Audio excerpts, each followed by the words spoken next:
they got off to a really fast start, which they haven't done all year long.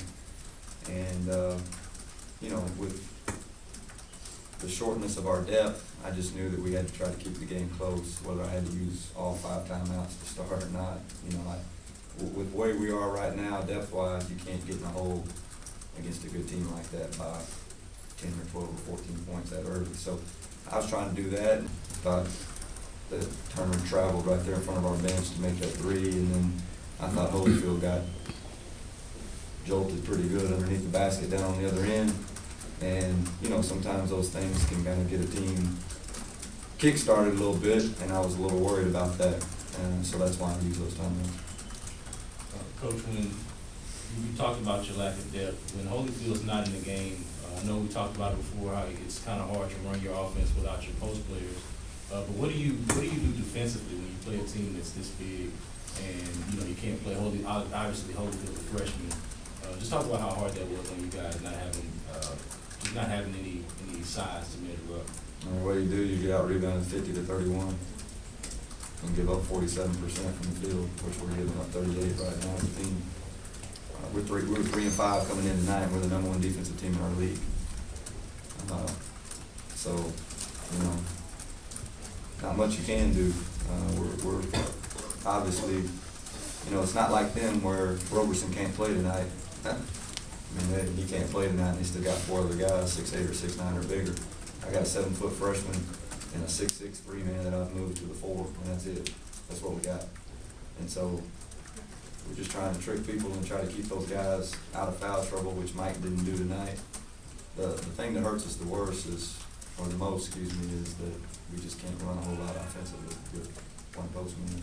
And actually, when Mike's out, we don't have a postman. So it's hard to run anything. And we're just kind of right now, you know, when you start practice and you go for 2-3 months and you got 5 postmen, which is what we have when we're healthy, we're running stuff that involves all those guys. And now all of a sudden I got 1 postman. And to be honest with you, we're really not sure what we're going to try to do. We're figuring it out on the run, which, you know, sometimes coaches have to do. Talk about the play of DeMarcus Gatlin. You know, he's had some good games and some not so good games, but to have a game like this on a stage like this, what do you think that's going to do for him going forward? Well, one thing about DeMarcus that I won't ever question is DeMarcus has a lot of heart, and he's got a high motor, which is why we signed him, because I love him to death. He's one of the best kids I've ever been around in my life, and he wants to please me so bad 24/7. And you know, I love him like a son. He's going to get better and better. What people need to realize is he's a sophomore, and he played junior college basketball last year. So, you know, to be playing the way he's playing right now, I'm very pleased, and he's only going to get better.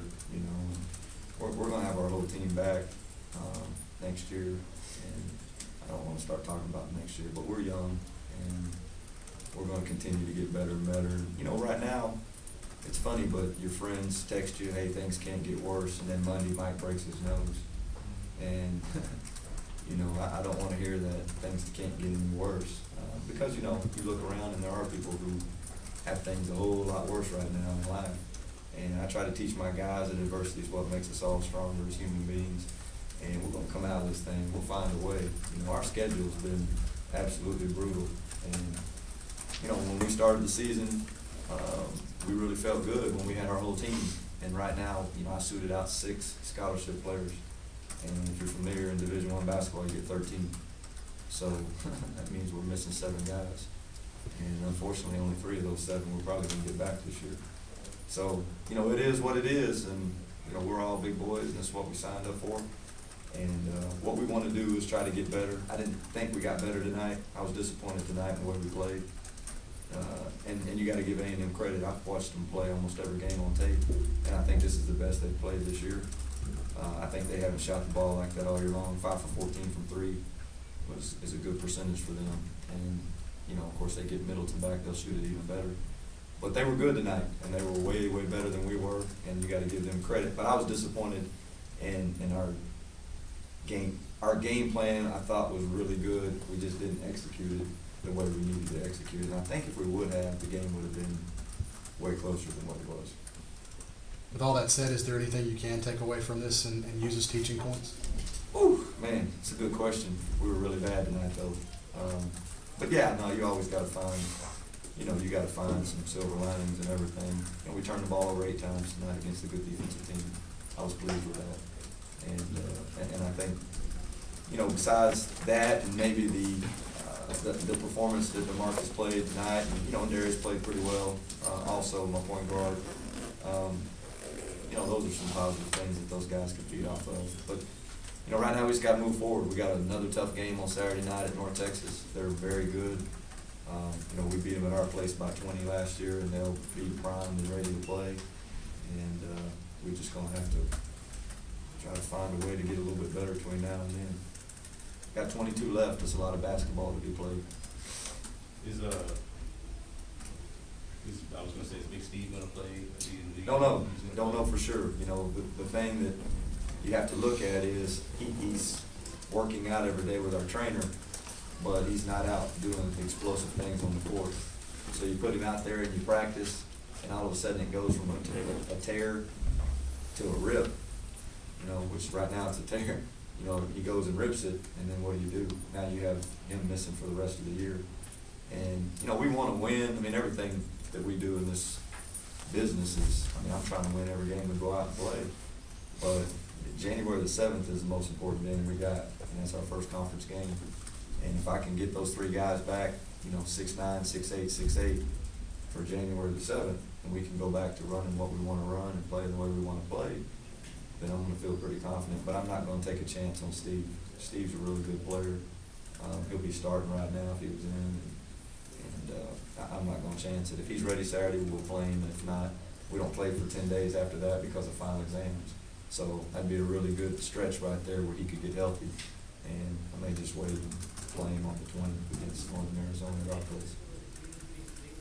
Coach, looking forward, do you think that this string of games you've had against some pretty big name teams and big guys, is that going to kind of help our young team come conference time?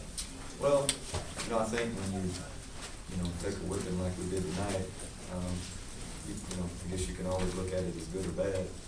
But I think the part that, first of all, we're not used to being 3-6 at this point in the season. Now our schedule is probably tougher than it was last year, but last year we had 3 returners from an NCAA tournament team, and they had a lot of experience, and of course we had the player of the year in our league. And it's nice to know that you can throw the ball to a guy and you can go get 20 points every night. And no disrespect to these guys tonight, but if Gilberto was in there, he would have got 20 against them.